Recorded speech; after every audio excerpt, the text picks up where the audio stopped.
Hello, I am at Eat by Maneet Chauhan, which I have not been here since it opened, which I'm now realizing that Corey and I came here close to 2 years ago. I want to say it was December of 2023. That's crazy.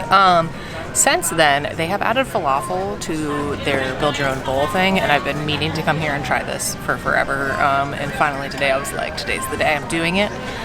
This is a quick service restaurant, but don't be fooled by the fact that you can make a dining reservation for here.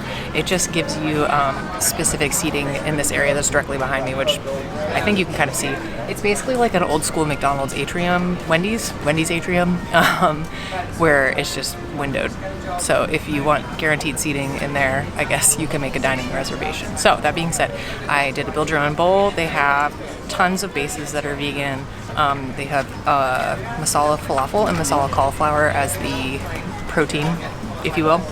And then 2 of their sauces are vegan as well. So I got the, I think I did the cumin rice. I was going back and forth between that one and the turmeric. I did the cumin rice, I believe, and then falafel, and then I did the buna, which is just a classic Indian curry sauce. And then I also got an order of Masala Fries because they're really good. And this is not a cheap place. My bowl's $20, and the fries were $7. So I'm excited for them to come and eat them.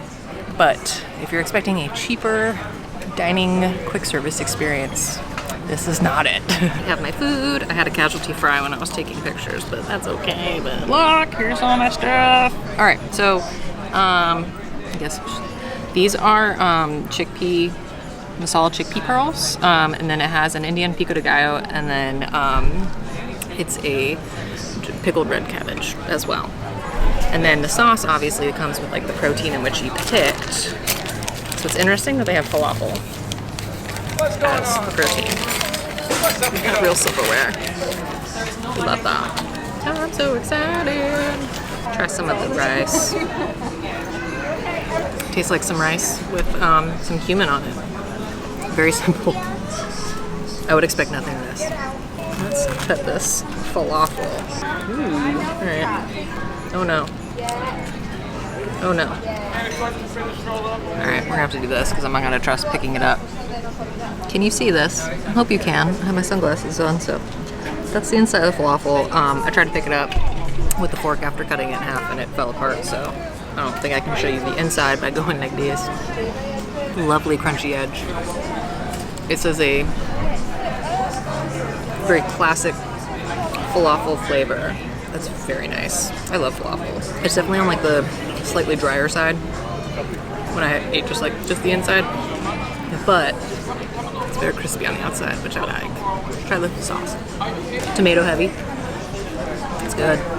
Definitely gonna mix my falafels in it a little bit better so that way you can actually eat it. Because you know, like with falafel, usually you eat it with like hummus and stuff. I mean, falafel is inherently dry, so it's not like it's one of those like, wow, shocking, it's dry. So let's get a little bit of the add-ons. All right, I got rice.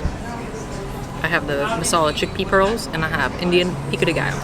Usually I'm the person who like keeps my stuff separate when I eat it, but this is gonna be like a stir-up situation. Corey and I got these fries last time, and I was like, kept going back and forth. I was like, oh no, $7 for a side of fries is really steep, but I really liked them last time, and I hope they're still as good. I'm trying to figure out how to nicely put this. They don't hit as hard as they did before. They're really just sprinkle seasoned fries. And it was like more like that's just shaken on top of it and they're not tossed. I don't know why last time. They were like super good. These just taste like fries with seasoning on them. Would I get them again for $7? No. But last time I remember them being really good. It happens though. It has been 2 years. Sometimes food changes. A little bit everything except for the falafel. I bet I can get some though. This is how a bowl should look in this situation. Sloppy, delicious, full flavor. I picked the sauce that had a spicy symbol next to it. I don't feel like it's spicy at all. No more than a classic Indian curry heat that's offered. But they did have another sauce that has no heat icon. I like this restaurant because the options with the bases, you can kind of make it as light or heavy of a meal as you want because they have rice cauliflower, which I almost did, but I'm like pretty sure I did that last time. And then I also got the masala cauliflower, and it was like cauliflower on cauliflower, and I was like, I don't want to do that again. Then they have salad too. Actually, maybe I got the salad last time. Doesn't matter. And then 2 different hard quote proteins to have, which I'm glad they still have this falafel because I know that they added it probably a year ago and it's never shown up online. It's only ever shown as the cauliflower online, and so I kept being like, man, I don't know if I'm gonna go back and try and figure that out, but I'm glad I did because it's very good. But it's expensive. I could have gotten a full sit-down service meal for the $26 that I just paid for this. So, I don't know if they're on the Disney dining plan. I'm gonna look into that.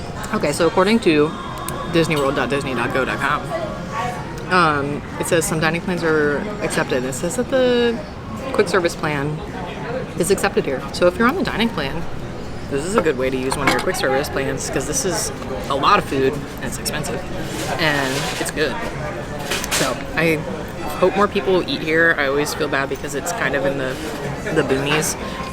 The only people who ever really come over here are people who are coming from the boats from like Saratoga and stuff because it's all the way down by the Christmas store, which Santa is over here now, so maybe more people will be over here, but it's definitely just not a high trafficked area and it's all the way on the end over by Rainforest Cafe. So if you make the trek over here, it's totally worth it. It's delicious. It's a lot of food. I'm not going to eat all of this. I shouldn't have gotten the fries. Okay, so I encountered one downside to doing the full mixing. Remember that first bite of falafel I had that was like real crunchy and delicious? Gone. Anything that was on the sauce, not crunchy and delicious. Still tastes good, but the texture quality definitely like depleted a little bit with it not being the crispiness. So you either have mildly dry falafel without the sauce, but delicious crispiness, or you have not as dry thanks to the sauce, but not crispy falafel. Choose your own adventure.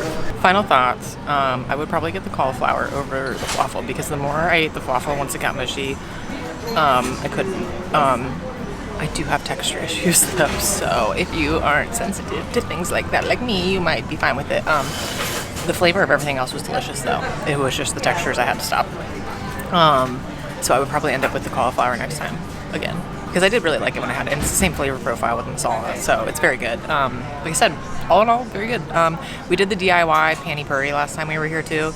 Obviously, since it's just me, I'm not getting that, but it's very good. I'll link the video from when we were here 2 years ago because really nothing else has changed other than them adding falafel. So it's an option. Earl sandwich is also super close and like half the price. So it depends on what the vibe is. But yeah, I recommend it if you haven't had it yet. At least try it. You can easily split a bowl. This was a ton of food. I already put all my trash on top of my bowls. Otherwise, I'd be like, see, look, I didn't eat very much, but I mostly ate fries.